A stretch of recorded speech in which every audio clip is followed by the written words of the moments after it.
नमस्कार। अब मैं इसी कड़ी में आज के कार्यक्रम की अध्यक्षता कर रहे वाम सेक के राष्ट्रीय महासचिव मानवर राठौर साहब, भांजी भाई जी राठौर, जो गुजरात से पधारे हैं, मैं उनसे निवेदन करूंगा वे अपना अध्यक्षीय भाषण दें।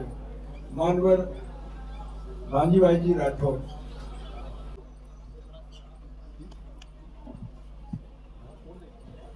साथियों, मंच पर विराजमान महानुभाव और साथियों, काफ़ी समय हो चुका है। आप लोग काफ़ी टाइम से बैठे हैं और काफ़ी बातें आप लोगों ने सुनी। काफ़ी अच्छी चर्चाएं हुई, विषय के संदर्भ में भी जानकारी मिली और इस जानकारी का आप लोग सदुपयोग करोगे ऐसी मैं आपसे अपेक्षा करता हूं। और आज का इस विषय के संदर्भ में तीन विषय है। इस 3 विषय को कंक्लूड करना है। साथ साथ में जो यहाँ बाबा साहब की बातें ज़्यादा प्रमाण में आप लोगों को सुनने को मिली, लेकिन मैं देख रहा हूँ कि यहाँ ओबीसी के पदाधिकारी कार्यकर्ता सबसे ज़्यादा है, महिलाओं का प्रतिनिधित्व ज़्यादा है, हमारे मुस्लिम बिरादरी के प्रतिनिधित्व है।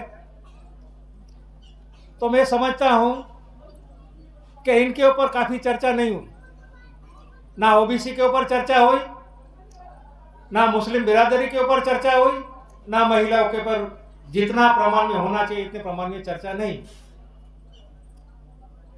मैं विषय के साथ साथ में इस बातों को रखना चाहता हूं कि जो महिला है इस देश की, उस महिला के संदर्भ में जो कश्यप साहब ने आप लोगों को बात बताई,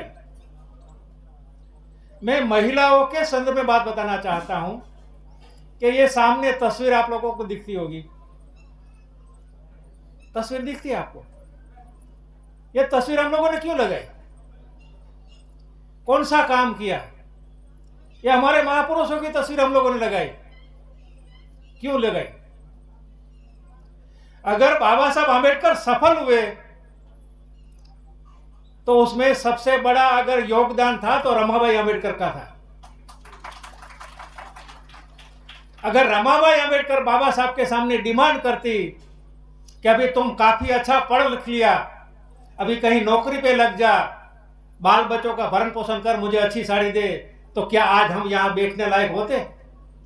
यही उसका त्याग था, उस महिला का त्याग था जिसके घर में खुद का बेटा मर जाता है और बाबा साहब मीटिंग में होते हैं, उसको पता नहीं होता कि उसका बेटा मर गया है। जब बाबा साहब को बुलाया जाता है, बताया जाता है कि आपका बेटा का देहांत हो गया, मर गया है, तब बाबा साहब घर जाते हैं। घर में लोग बैठे होते हैं, देखते हैं। जब बाबा साहब घर में आते हैं तो समाज बिरादरी के लोग बोलते हैं कि बाबा साहब, आपका बच्चा के लिए कफन की जरूरत है और कफन के लिए पैसा चाहिए। बाबा साहब अपने कोट के जेब में हाथ डालते, Subscribe to my पैसा channel नहीं होता है। and also press this bell icon. जब ये बात, ये दृश्य रमाबाई आंबेडकर ने देखा तो उस महिला ने, जो बाबा साहब ने एक साड़ी लेके दी थी, जो नई साड़ी थी, वो पुरानी पेटी में से निकाली, उसका 2 टुकड़ा किया और वो टुकड़ा बाबा साहब ने हाथ में रखा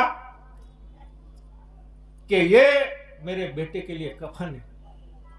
ये इतना त्याग क्या इस महिला का, क्या कभी हम लोगों ने उसके ऊपर कभी सोचा है? क्या हम महिलाओं को ये कभी सोचा है? कभी महिला को हमने बताया कि बाबा साहब के साथ साथ अगर रमाबाई अम्बेडकर ने यह त्याग नहीं किया होता तो क्या आज हम यहां बैठ सकते थे? ये रमाबाई अम्बेडकर का त्याग था कि बाबा साहब को पढ़ने के लिए पैसा दिया। ये बाबा साहब के लिए पढ़ाने के लिए जब घर परिवार का खर्चा रमाबाई अम्बेडकर ने उठा के उसको बाबा साहब अम्बेडकर को पढ़ाया, क्या उस महिला को हम याद नहीं करते? क्या हम ऐसी महिला निर्माण नहीं करना चाहते, इसलिए महिला की चर्चा नहीं करना चाहते? महिलाओं को प्रेरणा मिले ऐसी बात हमें कभी करनी चाहिए। दूसरी हमारी महिला महात्मा फुले का धर्मपत्नी सावित्रीबाई फुले। वो सावित्रीबाई फुले जो महात्मा ज्योतिराव फुले हमारे बेटी बेटियों को पढ़ाने का काम करते थे और उसी काम में हाथ बटाने के लिए अपनी धर्मपत्नी सावित्रीबाई फुले को मास्टर बनाया, शिक्षक बनाया, तैयार किया। और तैयार करने के बाद उसको बोला कि तुझे उच्च अछूत बच्चों की, उच्च अछूत बेटियों को पढ़ाना है। और तब सावित्रीबाई फुले अपना कमिटमेंट देती कि नहीं, मैं पढ़ाऊंगी। और जब सावित्रीबाई फुले अपने घर से, अपने मोहल्ले से जब दूसरे मोहल्ले में जाती है बच्ची को पढ़ाने के लिए, तब उससे बाजार से गुजरना पड़ता था। और जब वो बाजार से गुजर के निकलती थी तब यही उच्च वर्णी के लोग उस सावित्रीबाई फुले के ऊपर पत्थर फेंकते थे, कूड़ा फेंकते थे, कभी कभी उसको खून निकल जाता। फिर भी उस सावित्रीबाई फुले ने अपना मकसद, अपना सिद्धांत, अपनी पति की बात कभी नकारा नहीं। क्यों सावित्रीबाई फुले ने यह सब दर्द महसूस किया? किसके लिए महसूस किया? क्या हमारे समाज या किसी ने उसको पैसा दिया? क्या वो नौकरी करती थी? नहीं करती। इतना दर्द और इतनी तकलीफ इस महिला ने सहन करके भी हमारी बच्चियों को पढ़ाने का काम किया। क्या हम आज की महिलाओं को सावित्रीबाई फुले नहीं बना सकते? क्या रमाबाई अम्बेडकर नहीं बना सकते? बना सकते। प्रेरित कर सकते हैं, प्रेरणा दे सकते हैं। और प्रेरित करना और प्रेरणा देना हो। हम भाषण बड़े बड़े करते हैं, हम राजनीतिक भाषण करते हैं, हम धार्मिक भाषण करते हैं, हम सामाजिक भाषण करते हैं, लेकिन क्या महिलाओं का समझने का काम हम करते हैं? जब महिलाओं में प्रेरणा ये नहीं जाएगी, महिला ये चीज नहीं समझेगी, तो महिला अपने पति को कभी साथ और सहकार नहीं देगी। जब हम बामसेव का काम करने के लिए जाते थे घर से, जब नौकरी से छूट के 6 बजे समाज में जाते थे, रात को 10 बज जाता, 11 बज जाता था, तब हमारी पत्नी, हमारी महिला और उनको पड़ोस के लोग बोलते थे कि आपका घर वाला तो रात को 11 बजे कहां कहां भटकता होगा। ऐसी परिस्थिति में हम काम करते थे। तब ये बात हम खापड़े साहब के बताते थे कि खापड़े साहब ऐसी परिस्थिति में हम क्या करें? तो खापड़े साहब बोलते थे कि आप अपने परिवार के साथ अधिवेशन में लेके आइए, और वो महिलाएं, बच्चे आपके अधिवेशन में आएंगे तो वो देखेंगे कि तुम अकेला पागल नहीं है, बहुत सारे पागल है, तो वो समझ जाए कि दूसरी बार आपका विरोध नहीं करेगी। और ये सच्चाई है। महिलाओं को हर कार्यक्रम में, हर जगह पे जाना चाहिए, क्योंकि बिना महिला अगर ऐसे कार्यक्रम अटेंड नहीं करेगी, यहां नहीं समझेगी, तो वो घर में जाके कथा की बातें करेगी, राम की बातें करेगी, कृष्ण की बातें करेगी, सावित्रीबाई फुले की बातें नहीं करेगी, रमाबाई अम्बेडकर की चर्चा नहीं करेगी। यही कारण है कि हमारी महिलाएं भक्ति लाइन में ज्यादा जाती, उपवास में ज्यादा जाती। क्या रमाबाई अम्बेडकर ने कभी उपवास किया? क्या सावित्रीबाई फुले ने कभी उपवास किया अपने पति के लिए? नहीं किया कभी। उसको साथ दिया, सहयोग दिया। ये साथ और सहयोग, अगर महिला जब तक अपने पति को साथ और सहयोग देती है, तब समाज का कल्याण होने वाला नहीं। यह महिलाओं के संदर्भ में बात थी। मुस्लिम बिरादरियों के संदर्भ में बताना चाहता हूं मैं कि मुस्लिम बिरादरी के लोगों ने आज तक कांग्रेस को समर्थन करके कांग्रेस को वोट किया, और कांग्रेस को वोट किया तो भाजपा, विश्व हिंदू परिषद उसके कांग्रेस के ऊपर आरोप लगाती थी कि आप मुस्लिमों का वोट हासिल करने के लिए तुष्टीकरण की राजनीति कर रहे। तब कांग्रेस के लोगों को गुस्सा आया कि बार बार हमें चिढ़ाते हैं कि आप मुस्लिमों की तुष्टीकरण करते हैं। लेकिन सबसे बड़ा सत्यानाश अगर हमने किया है, कांग्रेस ने किया है, इसकी जानकारी नहीं है, और इसकी जानकारी देने के लिए उसने सच्चर कमीशन बनाया। क्या मुस्लिम लोगों ने सच्चर कमीशन का रिपोर्ट पढ़ा है? कितना सत्यानाश कांग्रेस ने किया है। वो सच्चर कमीशन का रिपोर्ट मुस्लिम लोगों के लिए नहीं बनाया था, वो भारतीय जनता पार्टी को, आरएसएस को दिखाने के लिए बनाया था कि सबसे ज्यादा सत्यानाश मुस्लिमों का हमने किया है, और आज भी हम मुस्लिम का सत्यानाश करेंगे, फिर भी मुस्लिम हमारे से अलग होने वाले नहीं है। होते अलग नहीं होंगे। क्यों? कि ये डराते हैं कि अगर आप कांग्रेस को या हमको वोट नहीं करोगे तो भाजपा आ जाएगी, और भाजपा आ जाएगी तो तुम्हारा सत्यानाश हो जाएगा। ये डर दिखा के उस डर का दोहन मुस्लिम समाज के करते।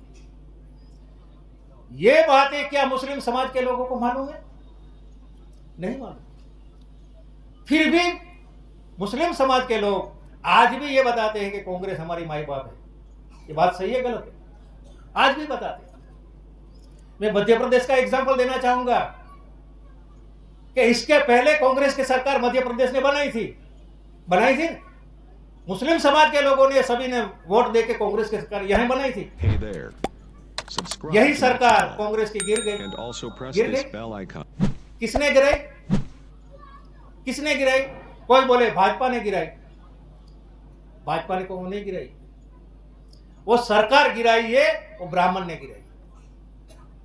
क्योंकि जो मध्य प्रदेश का सीएम था, कौन था कांग्रेस का? कमलनाथ। जिसके नाम में कमल है तो खिलेगा तो कमल में ही ना। जिसके नाम में कमल है तो खिलेगा तो कमल में ही।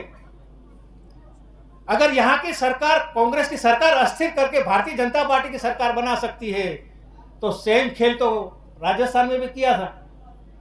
क्यों राजस्थान की सरकार कांग्रेस की नहीं गिरा सकी? क्या इसके ऊपर आप लोगों ने कभी एनालिसिस किया, सोचा है? क्यों मध्य प्रदेश की सरकार गिर गई थी? इसके पीछे का कारण थे, यहां का जो सीएम था वो ब्राह्मण था, और ब्राह्मण नहीं चाहता है कि भाजपा कभी गिर जाए। वो आरएसएस को और ब्राह्मण को मजबूत कर। राजस्थान में कांग्रेस की सरकार इसलिए नहीं गिरी कि राजस्थान का सीएम था ओबीसी का। बात सही है गलत है?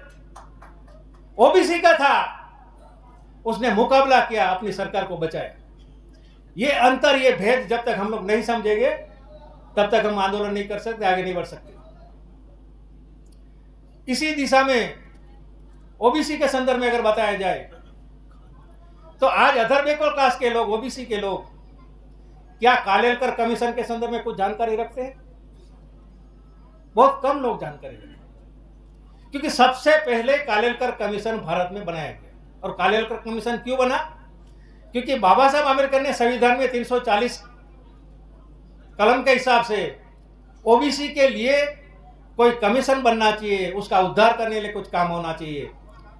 जब कांग्रेस की नेहरू सरकार उस संदर्भ में नहीं सोचती थी, तब बाबा साहब आंबेडकर ने रेजिग्नेशन देके ये डिमांड की थी कि अदर बैकवर्ड क्लास के लिए आप लोगों ने कुछ भी नहीं किया, ना करने वाले, इसलिए ऐसी सरकार में मैं रहना नहीं चाहता। बाबा साहब ने रिजाइन किया। जब बाबा साहब आंबेडकर ने रेजिग्नेशन दिया, रेजिग्नेशन देने के बाद नेहरू सरकार समझती, नेहरू समझता था कि ये आंबेडकर है, घर में बैठने वाला नहीं है। इसलिए बाबा साहब रेजिग्नेशन देने के बाद ओबीसी की सभाओं, पिछड़े वर्ग की सभाओं का कार्यक्रम शुरू कर दिया। और जब पिछड़े वर्ग के लोगों को मिलना शुरू कर दिया, कार्यक्रम शुरू कर दिया, जागृति अभियान शुरू कर दिया, तब नेहरू को लगा कि अब आंबेडकर को रोक नहीं सकते हैं। तब बाबा साहब आंबेडकर को हराया।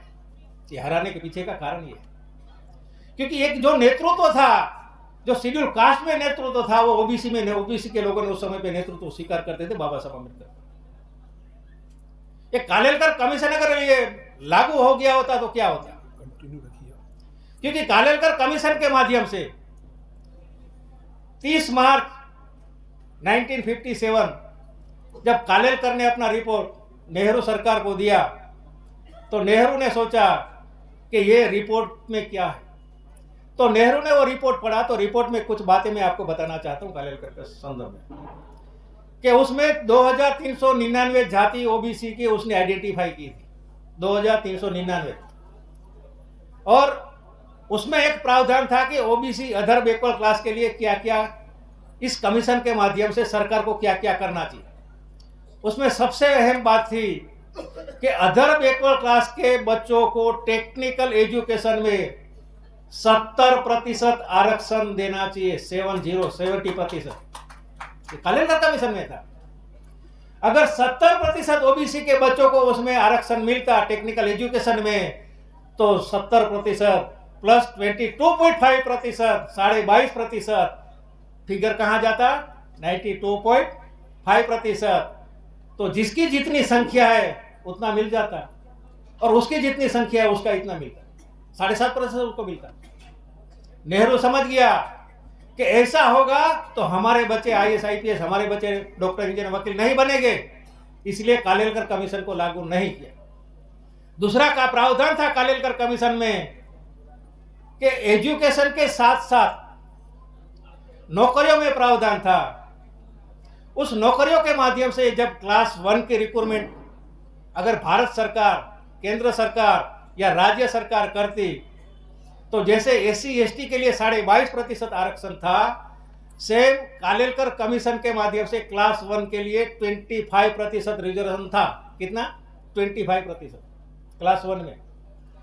क्लास 2 और क्लास 3 में क्लास 2 में 32.5% था, और क्लास 3 और क्लास 4 में 40% आरक्षण था।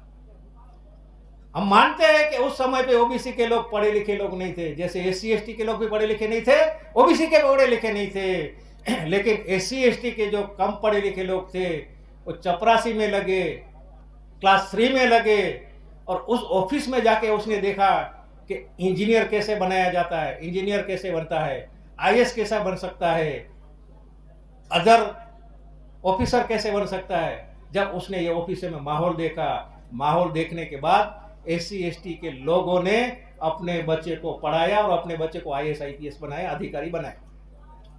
सेम बात अदर बैकवर्ड कास्ट के माध्यम से अगर कालेलकर कमीशन लागू हो गया होता, तो उस कालेलकर कमीशन के माध्यम से क्लास 3 और क्लास 4 में ओबीसी के लोग अगर नौकरी में लगे होते, तो उसकी संख्या 40% होती, 40%, और 40% और 22.5% एससी एसटी की संख्या आंकड़ा हो जाता था 62.5%।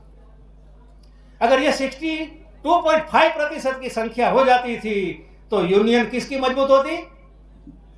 एससी एसटी ओबीसी की यूनियन मजबूत होती।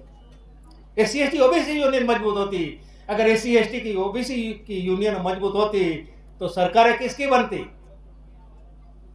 सरकारें एससी एसटी ओबीसी की बनती, क्योंकि उस समय पे जिसकी यूनियन मजबूत होती थी उसकी सरकारें बनती। वो समय था कि जिसकी यूनियन मजबूत होती थी उसकी सरकारें बनती थी। तब नेहरू ने सोचा कि अदर बैकवर्ड कास्ट के लोगों को अगर ये दिया जाएगा तो ये घटनाएं घटने वाली है। आने वाले समय में हम ब्राह्मण इस देश में शासन कर नहीं सकते, सरकार बना नहीं सकते। इस बात को ध्यान में रखकर नेहरू ने कालेलकर कमीशन को लागू नहीं। अब ये अदर बैकवर्ड कास्ट के लोगों को किसको मालूम? क्योंकि उस समय पे जो कालेलकर कमीशन की चर्चा हुई, उस चर्चा को दबाने के लिए इस कांग्रेस के और उन आरएसएस के लोगों ने प्रचार किया कि क्या आप लोग आरक्षण लेके हरिजन बनना चाहते हो? समय पर प्रचार किया था, क्या हरिजन बनना चाहते हो? नहीं, हम हरिजन नहीं बनना चाहते, हम सवर्ण बनना चाहते। सवर्ण बने, सवर्ण बने। सवर्ण बनने से नुकसान हुआ, फायदा हुआ कि नुकसान हुआ? सवर्ण बनने से नुकसान हुआ। यही कालेलकर कमीशन रिपोर्ट नहीं लागू हुआ, लेकिन इसके बाद मोरारजी देसाई ने कांग्रेस से रेजिग्नेशन देके उसने ये सोचा कि चलो मैं भी कुछ करूं, तो उसने वादा किया था कि मैं सरकार बनाऊंगा तो कालेलकर कमीशन लागू करूंगा, और मोरारजी देसाई की सरकार बन गई। तब ओबीसी के लोगों ने डिमांड की कि अब कालेलकर कमीशन लागू करो। तब मोरारजी देसाई ने कहा कि अगर ये कालेलकर कमीशन अब बहुत पुराना हो गया है, हम नया कमीशन बनाते हैं। और नया कमीशन बनाया कौन सा? बीपी मंडल का कमीशन। और ये बीपी मंडल कमीशन को मोरारजी देसाई की सरकार ने बनाया, और उसी पीरियड में मोरारजी देसाई की सरकार चली गई। और मोरारजी देसाई की सरकार जाने के बाद अदर बैकवर्ड कास्ट के संदर्भ में जो मंडल कमीशन का रिपोर्ट है, वो रिपोर्ट इंदिरा गांधी की कांग्रेस सरकार को हैंड ओवर किया गया। तो इंदिरा गांधी भी नेहरू की बेटी थी, उसने भी देखा कि अगर ये अदर बैकवर्ड कास्ट के संदर्भ में अगर मंडल कमीशन लागू करेंगे तो मेरा पिताजी ने जो काम किया था वही काम मुझे करना होगा। उसने मंडल कमीशन लागू नहीं किया। जब उसने मंडल कमीशन लागू नहीं किया, मंडल कमीशन को दबा दिया, मंडल कमीशन दबाने के बाद वीपी सिंह निकला और वीपी सिंह ने बोला कि चलो मैं मंडल कमीशन आपका लागू कर दूंगा। और वीपी सिंह की सरकार ने जब मंडल कमीशन की चर्चा की शुरुआत की तो भारतीय जनता पार्टी उसके समर्थन में सरकार में शामिल थी। लाल कृष्ण आडवाणी ने और अटल बिहारी वाजपेयी, आरएसएस और विश्व हिंदू परिषद ने सोचा कि अगर ये बैकवर्ड क्लास के लोगों को अगर मंडल कमीशन लागू हो जाएगा तो हमारा ब्राह्मणों का सत्यानाश हो जाएगा। इसलिए इन लोगों ने सोचा कि आडवाणी को तैयार किया और आडवाणी को बुलाकर रथ यात्रा निकाली और इसी के माध्यम से रथ यात्रा निकाली। और जैसे उसने रथ यात्रा निकाली, उस रथ यात्रा, आडवाणी के रथ यात्रा को बिहार में लालू प्रसाद यादव ने उस रथ यात्रा को वहां रोका और उसको जेल में बंद किया। जैसे उसको जेल में बंद किया, यहाँ वीपी सिंह की सरकार की समर्थन ले लिया। लेकिन उसी समर्थन के पहले विश्वनाथ प्रताप सिंह ने ये ऐलान किया कि मैं मंडल पर कमीशन लागू करूंगा। और मंडल कमीशन लागू करने की जैसे बात की, उसकी सरकार चली गई। सरकार चली जाने के बाद उन लोगों ने देखा कि अदर बैकवर्ड कास्ट के लोगों को आज नहीं कल तो उसको रिजर्वेशन के माध्यम से उसको बेनिफिट देना ही होगा, मंडल कमीशन देना होगा। तब उस समय पे मध्यो लिमिये नाम का समाजवादी ब्राह्मण, उसने सुप्रीम कोर्ट में केस दायर किया। बहुत से लोगों ने सुप्रीम कोर्ट में केस दायर किया। जब ये केस सुप्रीम कोर्ट में गया, सुप्रीम कोर्ट में केस जाने के बाद जो मंडल कमीशन का आंदोलन जो अदर बैकवर्ड कास्ट के लोगों ने चलाना चाहिए था, वो मंडल का आंदोलन कमंडल में परिवर्तित हो गया। सबको राम भक्त ओबीसी के लोगों को बनाया। जैसे ओबीसी के लोग राम भक्त बनना शुरू कर दिया, लेकिन पामसेप के माध्यम से जो प्रचार प्रसार होता था तो अदर बैकवर्ड कास्ट के लोगों में जागृति आ रही थी। तब उन लोगों ने सोचा कि इसको कैसे रोका जाए। रोकने के लिए 6 दिसंबर 1992 को इन लोगों ने बाबरी मस्जिद गिराई। बाबरी मस्जिद 6 दिसंबर को क्यों गिराई? क्योंकि 16 नवंबर 1992 को सुप्रीम कोर्ट ने जजमेंट दिया था कि अदर बैकवर्ड कास्ट के लोगों को 27% आरक्षण दिया जाए। ये अदर बैकवर्ड कास्ट के संदर्भ में जब सुप्रीम कोर्ट ने जजमेंट दिया, तब उस जजमेंट को लागू करने की बजाय इन लोगों ने प्रचार किया कि बाबरी मस्जिद हमको गिरानी हो और वहां राम मंदिर बनाना है। राम लला हम आएंगे, मंदिर वहीं बनाएंगे। और उसी नारे के माध्यम से 16 नवंबर से 6 दिसंबर कितना दिन का समय पीरियड है, उसी समय पीरियड में उसने बाबरी मस्जिद गिरा दी। इसका मतलब कि सुप्रीम कोर्ट का जो ओबीसी के माध्यम से जो जजमेंट मंडल कमीशन का आया था, उसको दबाने के लिए बाबरी मस्जिद गिरा दी। जैसे बाबरी मस्जिद गिर गई तो बाबरी मस्जिद गिरने के बाद ओबीसी के लोगों को एक जुनून निर्माण कर दिया, धार्मिकता निर्माण कर दी और उस धार्मिकता के माध्यम से हिंदू और मुस्लिम का दंगा कराना शुरू कर दिया। यह सिर्फ और सिर्फ हिंदू और मुस्लिम इसलिए बनाया गया कि अदर बैकवर्ड कास्ट के लोगों को उसका हक और अधिकार से कैसे वंचित रखा जाए, यह मामला है। और इसी पीरियड में जब 6 दिसंबर 1992 को बाबरी मस्जिद को शहादत हुई, दूसरे लोग बोलते कि गिरा दी गई, तब उस समय पे मुस्लिमों के कुछ इंटेलेक्चुअल लोगों ने जनवरी 1993 में दिल्ली में कुछ इंटेलेक्चुअल लोग, मुस्लिम लोग वहां मीटिंग की, मिले और उन लोगों ने डिस्कस किया कि ये बाबरी मस्जिद की शहादत कैसे हुई, ये नहीं होनी चाहिए थी लेकिन हो गई थी। और उन लोगों ने जब डिबेट और डिस्कशन किया, डिस्कशन करने के बाद उन लोगों ने केस लड़ने का फैसला किया। आज मुस्लिमों के ऊपर इतना अन्याय अत्याचार हो रहा है, क्या मुस्लिम के इंटेलेक्चुअल लोग आज एक प्लेटफॉर्म पे कभी बैठने को तैयार होते? और 93 का समय था जब मुस्लिम इंटेलेक्चुअल लोग, पढ़े लिखे लोग एक प्लेटफॉर्म पे आके बैठ के समाज के प्रति चर्चा करते। क्या आज वो चर्चा कर रहे? ये नहीं कर रहे, नहीं कर रहे, इसलिए समाज का सत्यानाश हो रहा है। इसी पीरियड में 1993 को बाबरी मस्जिद गिरने के बाद इलाहाबाद में त्रिवेणी संगम में इन लोगों ने हिंदू नाम का एक मनुस्मृति के नाम का एक क्या बोलते हैं संविधान बनाया, हिंदुओं का संविधान बनाया और बोले कि हम इस धार्मिक संविधान को लागू करेंगे और ये संविधान को खत्म कर देंगे। ये तो 93 में भी हुआ था। आज जो संविधान की चर्चा करते हो, संविधान की चर्चा तो उस टाइम पे भी हुई थी, उस टाइम पे भी हुई थी। लेकिन इस चर्चा को किसने खत्म किया? क्योंकि उस समय पे उत्तर प्रदेश में जो चुनाव हुए थे, उस चुनाव के संदर्भ में ओबीसी और एससी के लोगों ने नारा दिया कि मुले मुलायम और काशीराम तो हमें हो जाए जय श्री राम। और ये हो गया था, ये हो गया था। और ये होने से आरएसएस, विश्व हिंदू परिषद, कांग्रेस और भाजपा सख्ते में आ गए कि ये क्या हो गया, ये क्या हो गया कि ये एससी और ओबीसी के लोग एक कैसे हो सकते। तो ये जो एससी और ओबीसी का जो राजनीतिक ध्रुवीकरण था, उस राजनीतिक ध्रुवीकरण को समाप्त करने का कार्यक्रम अटल बिहारी वाजपेयी ने अपने हाथ में लिया और उसी पीरियड में एसपी और बीएसपी का समझौता उसने तोड़ा। उसमें गेस्ट हाउस कांड हुआ, मायावती जी को गेस्ट हाउस में मारने का प्लान बना। ये सब षड्यंत्र के तौर पे बना, जो उस समय पे षड्यंत्र था और उस षड्यंत्र के माध्यम से जो मुलायम सिंह ने और समाजवादी पार्टी ने जो काम किया था, आज उसका परिणाम भुगत रहे, आज भी भुगत रहे। एसपी बीएसपी कभी एक नहीं होती, आज भी भुगत रहे। ये जो सामाजिक जो आंदोलन उन लोगों ने नेटवर्क के माध्यम से जो हमारे समाज का आंदोलन को खत्म करके उसका आंदोलन उसने प्रस्तावित किया, क्या हम करते हैं? हम बात करते हैं बहुजन समाज की, बहुजन की, लेकिन बहुजनों का सत्यानाश हो रहा है तो बहुजनों के लिए हम कुछ भी नहीं करते। अगर कांशीराम साहब सफल हुए थे तो कांशीराम साहब को सफल करने के लिए यही इंटेलेक्चुअल पढ़े लिखे लोगों ने समर्थन किया, तो तभी कांशीराम साहब सफल हुए। आज अगर हम इंटेलेक्चुअल लोगों को, पढ़े लिखे लोगों को गालियां देते हैं, क्या आपको Hey समर्थन there. करेंगे? क्या आपको support? Subscribe to my channel उसका भी and also स्वाभिमान है press समाज। this bell icon. अगर इंटेलेक्चुअल पढ़े लोगों को जोड़ना है तो सामाजिक तौर पे जोड़ना होगा। बाबा साहब अम्बेडकर ने मुर्दा समाज में चेतना जगाई थी और गैर राजनीतिक जड़ें मजबूती। क्या आज हम गैर राजनीतिक जड़ें मजबूत करने का काम कर रहे हैं, क्या खोखली करने का काम कर रहे हैं? जो गैर राजनीतिक जड़ें समाज की मजबूत, जिसकी समाज की गैर राजनीतिक जड़ें मजबूत होती है, उसकी सामाजिक राजनीति चलती है। आरएसएस गैर राजनीतिक जड़ें मजबूत करता है तो भारतीय जनता पार्टी की सरकार बनती है। क्या हम लोग गैर राजनीतिक जड़ें मजबूत करने का काम करते हैं? हम एक दूसरे की टांग खिंचाई का काम कर रहे हैं। हम अपने आप को प्रस्थापित करने के लिए कुछ भी करने को तैयार हो जाते। मैं किसी का विरोध करना नहीं चाहता हूं, मैं पॉजिटिव में सोचता हूं और पॉजिटिव में सोच के हमें एससी एसटी ओबीसी और माइनॉरिटी को एकजुट लाना है। तो एकजुट लाने का काम जो बामसेब के माध्यम से जो पूरे भारत के अंदर चल रहा है, वो बामसेब को मजबूत करना होगा, क्योंकि बामसेब एक गैर राजनीतिक जड़ें है। बामसेब कोई राजनीतिक जड़ें मजबूत करने का काम नहीं करती, गैर राजनीतिक जड़ें मजबूत, और जिसकी गैर राजनीतिक जड़ें मजबूत होती है उसकी राजनीति चलती है। कुछ सवाल हम लोगों को करते हैं कि आपको बहन जी को समर्थन करते हैं, बहन जी को सपोर्ट करना चाहिए। क्यों करें भाई हम सपोर्ट? क्या बहन जी हमारी मानती है? किसकी सुनती है बहन जी? हम बहन जी का भी विरोध नहीं करते, हम उसका भी समर्थन करते हैं, लेकिन इसका मतलब यह नहीं है कि हाथी पागल हो जाए।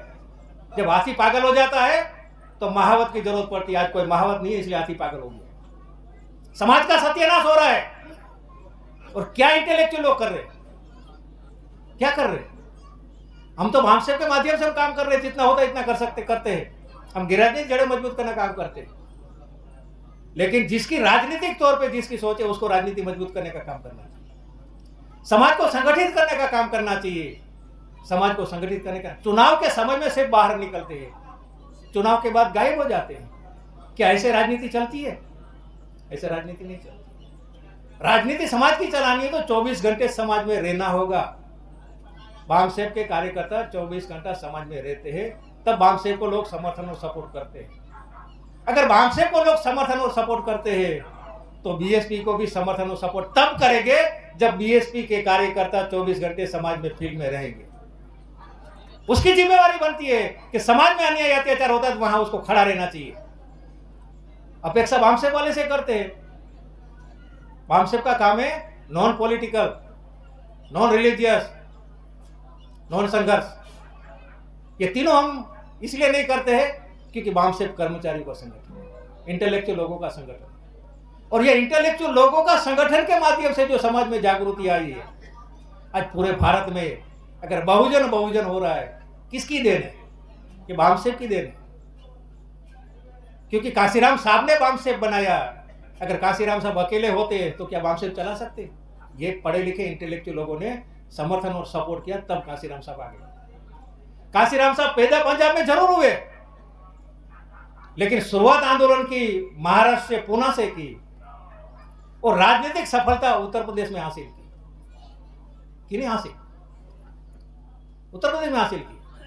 और कांशीराम साहब ने बहुजन समाज पार्टी के माध्यम से जो अधर बैकवर्ड की छोटी छोटी जातियां जिसको कोई पूछते भी नहीं थे, ऐसे लोगों को एमपी एमएलए बनाने का काम किया। और कांशीराम साहब ने उस समय में उसके पास पैसा नहीं था, बिना पैसे से उस राजनीतिक पार्टी को राष्ट्रीय दर्जा दिलाया, दिया। पैसा नहीं था। आज अरबों रुपया है, राष्ट्रीय दर्जा खतरे में आ गया। आगे नहीं आ गया? क्यों आगे नहीं बढ़ सकती है? Subscribe to my इसके ऊपर channel एनालिसिस करना चाहिए, and सोचना also चाहिए। press this राजनीति bell में जो लोग icon. हैं उसको इसके ऊपर संशोधन करना, सोचना चाहिए। लोग बोलते हैं कि मायावती कंट्रोल में नहीं आती है, तो बीएसपी के साथ जुड़े हुए जो पदाधिकारी कार्यकर्ता है वो क्या करते हैं? अगर बामसेप में अगर कोई भी राष्ट्रीय अध्यक्ष अगर समाज के विरुद्ध में या सिद्धांत के विरुद्ध में जाता है तो उसको उखाड़ के हम फेंक देते हैं। क्या ये काम बीएसपी वाले कर सकते हैं? ये काम करना चाहिए। फिर लोग बोलते हैं अगर बामसेप के इतने टुकड़े हो गए, इतने टुकड़े बुकड़े कुछ नहीं होते। अगर बामसेप के टुकड़े हो गए होते तो बामसेप चलता ही नहीं, सर टुकड़े नहीं होते। आज 50 साल तक अगर ये संगठन टिका है तो कुछ तो वजह है, कुछ तो वजह है। वो टुकड़ा हो गया, वो कोई टुकड़ा नहीं हुआ। उसने समाज और संगठन और विचारधारा से जिन जिन लोगों ने गद्दारी की, चाहे बामसेप का राष्ट्रीय अध्यक्ष हो, चाहे कोई भी बड़ा पदाधिकारी हो, अगर वो समाज को नुकसान करता है, संगठन को नुकसान करता है, तो ये उठा के फेंक देने का काम बामसेप के मिशनरी कार्यकर्ताओं में है। ये ताकत है। ये ताकत के माध्यम से आज बामसेप यहां तक टिका है। बामसेप में त्याग और समर्पण भरने करने वाले हजारों कार्यकर्ता है, जिसने अपना घर बार छोड़ के ये काम मूवमेंट चलाई है।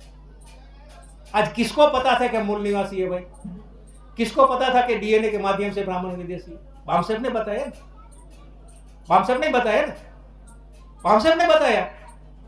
अगर बामसेप ने एनालिसिस करके समाज के सामने, ये सब्जेक्ट के सामने नहीं रखा होता तो क्या मालूम पड़ता? ये जाति आधारित जनगणना की बात आज चल रही है, किसने उठाई? बामसेप ने। लेकिन बामसेप कभी क्रेडिट लेना नहीं चाहती है। बामसेप के कार्यकर्ता बामसेप का काम करना चाहते हैं, आगे बढ़ाने का काम करना चाहते हैं, क्रेडिट लेना नहीं चाहती है। हम चाहे तो क्रेडिट ले सकते हैं, लेकिन हम क्रेडिट लेना नहीं चाहते हैं, क्योंकि समाज का काम है, समाज के लोग करते हैं और समाज को ये क्रेडिट जानी चाहिए, और ये समाज को क्रेडिट हम दे रहे हैं। खापड़े साहब और कांसीराम साहब, खापड़े साहब राजनीतिक तौर पे राजनीतिक मिशन जरूर चलाया, लेकिन खापड़े साहब ने सामाजिक मूवमेंट करके सामाजिक मिशन चलाया। एक गैर राजनीतिक जड़ें मजबूत की और एक राजनीतिक जड़ें मजबूत की। अगर आप गैर राजनीतिक जड़ें को खत्म करना चाहोगे और राजनीति की बात करोगे तो राजनीति में सफलता तब मिलती है जब आपकी गैर राजनीतिक जड़ें मजबूत होगी। और ये गैर राजनीतिक जड़ें लगाने का और मजबूत करने का काम बामसेप संगठन कर रहा है। वो खापड़े साहब ने किया और करते हैं, और उसी के विचारधारा के आधार में जब आगे बढ़ रहे हैं, चाहे कोई भी हो, कितना भी हो। बामसेप नेतृत्व निर्माण करना चाहता है, नेतागिरी निर्माण नहीं करना चाहता। जब संगठन नेतृत्व निर्माण करना चाहता है और नेतृत्व में अगर नेतागिरी का लक्षण आ जाते हैं, तब समाज और संगठन टूटता है। क्योंकि नेतागिरी राजनीति में चलती है, सामाजिक आंदोलन में नहीं चलती नेतागिरी, वहां नेतृत्व चलता है। तो बामसेप संगठन नेतृत्व निर्माण करना चाहते हैं, और यह नेतृत्व के माध्यम से समाज में वो नेतृत्व नेतागिरी निर्माण करेगा। बामसेप का कार्यकर्ता नेतागिरी नहीं करेगा। जिस दिन बामसेप के कार्यकर्ता नेतागिरी करने में लग जाता है, वो हवा में उड़ जाता है। उड़ गया, उड़ा दिया, बहुत को उड़ा दिया, क्योंकि ये मिशन है बामसेप। और ये बामसेप संगठन व्यवस्था परिवर्तन अगर समाज में हो जाएगी, फिर भी इस व्यवस्था को बचा के रखने के इस मिशन को कंटिन्यू चालू रखना होगा। ये मिशन को समाप्त नहीं करना होगा, क्योंकि अगर ये व्यवस्था परिवर्तन होकर शासक भी हम लोग बन जाएंगे, सत्ता में भी आ जाएंगे, तो सत्ता का ऐसा नशा है कि फिर ब्राह्मणवादी ताकतें पुष्य मित्र श्रृंग हावी हो सकता है। उस पुष्य मित्र श्रृंग के ऊपर कंट्रोल रखने के लिए ये गैर राजनीतिक जड़ें का मिशन का काम हमको सदियों तक चलाना होगा, और ये हमको आने वाली जनरेशन को हैंड ओवर करना होगा। आज मैं 67 साहब 80 प्लस, सब बड़े 70 60 प्लस ऐसे। हम लोग अभी ज़्यादा से ज़्यादा 2 साल 5 साल काम कर सकते हैं, ज़्यादा से ज़्यादा 10 साल कर सकते हैं, लेकिन हम चाहते हैं कि हम आने वाली जनरेशन को इस मिशन को हैंड ओवर करें। आज बोलते हैं कि आंदोलन आंदोलन, क्या हम हमारे समाज के आने वाली जनरेशन को आंदोलन देना चाहते हैं? आंदोलन का मतलब होता है संघर्ष। क्या हम भी संघर्ष करें, हमारी आने वाली जनरेशन भी संघर्ष ही करे? क्या वो शासक नहीं बने कभी? क्या हमने शासक बनने के लिए कभी सोचा है? शासक बनने की सोच कांसीराम साहब ने जो निर्माण की, उस सोच को क्यों खत्म कर? सोच को आगे बढ़ाना होगा। बाबा साहब ने कहा था शासन करती जमात बनना, कांसीराम साहब ने शासन करती जमात बनाया, लेकिन क्या वो शासन करती जमात आज हमको दिख रही है? बामसेप के माध्यम से जो गैर राजनीतिक जड़ें मजबूत हो रही है, उस गैर राजनीतिक जड़ों का फायदा अगर राजनीति करने वाले नहीं उठा सकते, तो इसमें बामसेब की गलती नहीं है, राजनीति करने वालों की गलती है, उसकी खामी। ये गलती को उसको सुधारना चाहिए। साथियों, मैं आप लोगों से अपील करना चाहता हूं कि ये जो 3 सब्जेक्ट है, उस 3 सब्जेक्ट के संदर्भ में काफ़ी चर्चाएं हो चुकी है, सबको जानकारी मिल चुकी है। मैं सब्जेक्ट को कम हाथ लगाया है, लेकिन सामाजिक मुद्दों के ऊपर आपको जो इन्फॉर्मेशन दिया, जानकारी दी, उस जानकारी के तहत आप लोग समाज में जाके मिशन का काम करो, समाज की गैर राजनीति जड़ें मजबूत करो, तो अपने आप राजनीति सफल हो जाएगी। और ये गैर राजनीतिक जड़ें मजबूत करने के लिए पढ़े लिखे लोगों को, नौकरी वाले लोगों को, पेंशनधारी लोगों को हम ये बोलता है कि आप पूरा दिन मत लगाओ, अरे कम से कम समाज के लिए 1 घंटा निकालो, सिर्फ 1 घंटा। अगर 1 घंटा आप समाज के लिए कोई पढ़ा लिखा आदमी ने निकाल लिया और जाके समाज के 10 लोगों को समझाओ, 15 लोगों को समझाओ, 20 लोगों को समझाओ, ये समझाने का काम है, ये भाषणबाजी से नहीं होने वाला है, ये समझाने का काम है। घर घर जाके समझाना पड़ेगा। हम आरएसएस की बातें करते हैं, वो आरएसएस के बच्चे घर घर जाके समझाते हैं।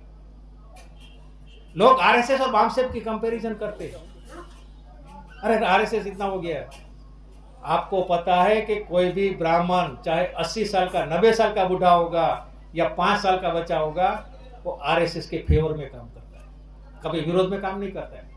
लेकिन हमारा मूल निवासी समाज का बच्चा या मूल निवासी पढ़े लिखे लोग बामसेब को गाली देने का काम करते कि नहीं करते?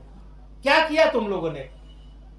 सिर्फ प्रचार करते हो, सिर्फ भाषण करते हो, ये करते हो। भाषण के बिना क्रांति नहीं हो सकती और भाषण के करने से भी क्रांति नहीं हो सकती। दोनों बातें, भाषण करना भी जरूरी है और समझाना भी जरूरी है। सोच समझकर समाज को समझाने का काम हमको करना होगा। काशीराम साहब ने भाषण कम किया है, समझाने का काम किया है। खापड़े साहब ने भाषण कम किया है, समझाने का काम किया है। और ये समझाने का काम आप लोगों को आगे बढ़ के करना होगा, युवा वर्ग को तैयार करना होगा, यंग जनरेशन को तैयार करना होगा। आज बामसेब के माध्यम से जो मूवमेंट चल रही है, आप यकीन मानिए कि आज यंग जनरेशन के बच्चे वो बोलते हैं कि हमें नौकरी नहीं करनी है, हमें पैकेज में नहीं जाना है, हमें समाज का काम करना है। आज हजारों बच्चे काम कर रहे हैं, फुल टाइम के तौर पे काम कर रहे हैं। किसके लिए कर रहे हैं? समाज के लिए कर रहे, कोई व्यक्ति के लिए नहीं कर रहे। और यही काम आप यहाँ मध्य प्रदेश में, ग्वालियर में आप लोग करोगे, ऐसी मैं आप लोगों से अपेक्षा और उम्मीद करता हूँ। समय काफ़ी हो गया है, आप लोगों को भूख भी लगी होगी, इसलिए खाने का भी बंदोबस्त किया गया है। आप लोगों ने मेरी बात ध्यान से सुनी, इसके लिए धन्यवाद। जय भीम, जय भारत, जय मूल निवासी।